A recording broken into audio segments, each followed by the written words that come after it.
When we talk about pressures in the cardiovascular system, we're talking about blood pressure. Pressures in different parts of the cardiovascular system aren't equal, and these differences in pressures keep the blood moving from high pressure areas leaving the heart, like the arteries, to low pressure areas like the veins. Actually, though, the pressure curve looks a little more like this, and fluctuates in the arteries depending on what part of the cardiac cycle it's in. These peaks correspond to systole, and these low points correspond to diastole. That being said, though, this original line is the average of these fluctuations, or the mean arterial pressure, sometimes just shortened to MAP. Now, since systole takes up about a third of a single cardiac cycle, and diastole takes up the remaining 2/3 of the cycle, we can calculate the mean arterial pressure at any time by the equation mean arterial pressure equals 1/3 times the systolic blood pressure plus 2/3 times the diastolic blood pressure. So, for example, if the systolic blood pressure is 120 millimeters of mercury, which is the unit we use for blood pressure, and the diastolic blood pressure is 80 millimeters of mercury, plugging the numbers in, this becomes 1/3 times 120 plus 2/3 times 80, or a mean arterial pressure of roughly 93 millimeters of mercury. Another value we can look at is the pulse pressure, which is the difference between the systolic and the diastolic blood pressure. In this scenario, the pulse pressure would be 120 minus 80, or 40 millimeters of mercury. If we do a little rearranging to this equation, we get systolic blood pressure equals diastolic blood pressure plus pulse pressure. And then substituting that into our last equation, we get mean arterial pressure equals 1/3 times the quantity, diastolic blood pressure plus pulse pressure, plus 2/3 the diastolic blood pressure. And then after distributing, we get the equation mean arterial pressure equals diastolic blood pressure plus 1/3 the pulse pressure.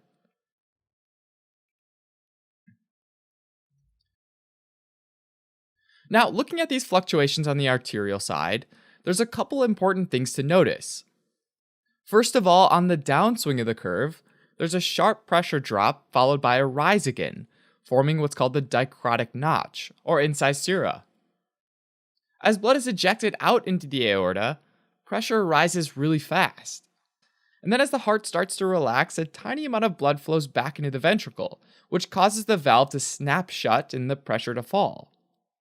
That snapping shut of the valve causes it to recoil back a little bit into the aorta, which causes a brief increase in the pressure of the aorta.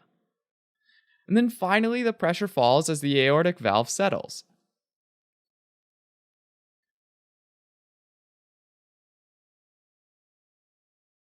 A second interesting thing to notice is that the pulse pressure in the large arteries downstream of the aorta is larger than in the aorta itself. There are a couple of reasons why this happens. One is that the pressure wave from the contraction of the heart travels a tiny bit faster than the blood itself.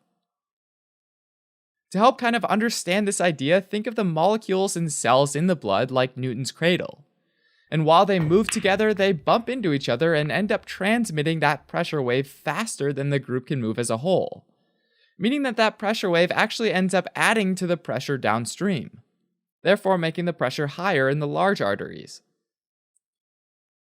A second reason is that the pressure waves bounce off branch points in the arteries, which cause them to reflect back and increase the pressure in the arteries even more. Alright, so it should seem a little weird that both the systolic pressure and the pulse pressure are higher in the downstream arteries, since we know that blood wants to move from a high pressure area to a low pressure area. But one thing to remember is that in the large arteries, the diastolic pressure is lower. And remember that it's the mean arterial pressure that drives blood flow. And this is mostly affected by diastolic pressure, which is highest in the aorta. As an example with some numbers, let's say that the aorta's systolic blood pressure is 115 and the diastolic blood pressure is 85, meaning pulse pressure is 30. That said, the mean arterial pressure ends up being 95 millimeters of mercury.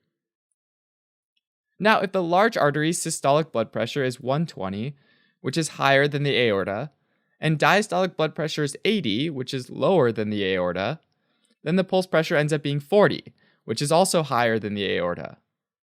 But we see that the mean arterial pressure ends up being 93 millimeters of mercury, which is actually lower than in the aorta like we'd expect.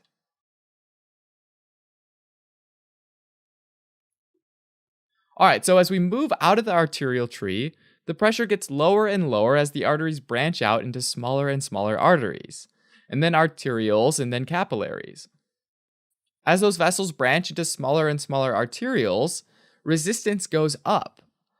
According to the equation flow rate Q equals change in pressure, or pressure initial minus pressure final, divided by resistance, with increased resistance, the pressure final or downstream pressure must decrease, which increases the change in pressure and keeps the flow rate constant.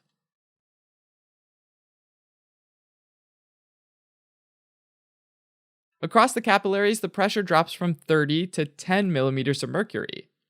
So the pressure drop is greater across the arterioles than the capillaries, even though the capillaries are even smaller, which means even more resistance. The pressure drop here is less though because there are so many capillaries that run in parallel to one another, and that helps to reduce the total resistance, since total resistance for vessels in parallel is less than the resistance in any one individual vessel. After the capillaries, blood goes into the venules and then the larger veins. At this point, the pressure drops aren't very big at all, because the blood vessels have a larger and larger radius and have a high compliance, and can expand to hold more blood. Finally, blood makes it to the vena cava, and pressure is roughly 4 millimeters of mercury, and the right atrial pressure is around 2 millimeters of mercury. Even though there are only small differences in pressure, it's still enough to move blood back to the heart, even when it's going against gravity.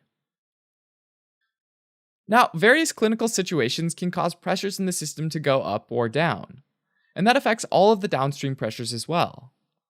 As an example, let's take a closer look at the normal aortic pressure curve, and then two situations that often alter aortic pressures.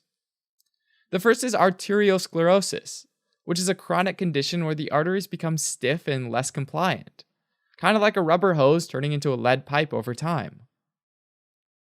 The baseline diastolic pressure usually doesn't change, but the extra volume of blood that exerts pressure on the walls during systole results in enormous increases in systolic pressure because the walls are so stiff. The high systolic pressure with the unchanged diastolic pressure means that there's also an increased pulse pressure, and therefore an increased mean arterial pressure. The second example is aortic stenosis, which is a narrowing of the aortic valve which increases its resistance. With increased resistance, the change in pressure must also increase, which means there's a decrease in the pressure after the valve, or the final pressure. The diastolic pressure again remains unchanged, but there's a decreased systolic pressure, decreased pulse pressure, and therefore decreased mean arterial pressure. Alright, so this whole bit that we just talked about is the systemic circulation. But once blood gets to the right atrium, it enters into the right ventricle and the pulmonary circulation.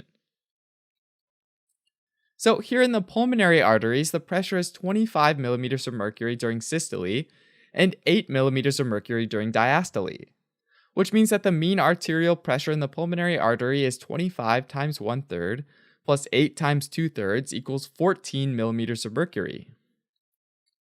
That pressure drops to about 10 millimeters of mercury in the capillaries, to 8 millimeters of mercury in the pulmonary vein, and then 2 to 5 millimeters of mercury in the left atrium.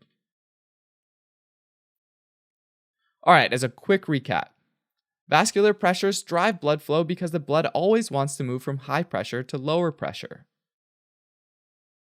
The reason that blood pressure falls as the blood moves away from the heart is that blood has to get through many blood vessels, each of which typically offers a little more resistance. In the arteries, there are also pulsations or pressure fluctuations, and they get larger in the downstream arteries and then disappear in the arterioles. But mean arterial pressure always falls as the blood goes downstream.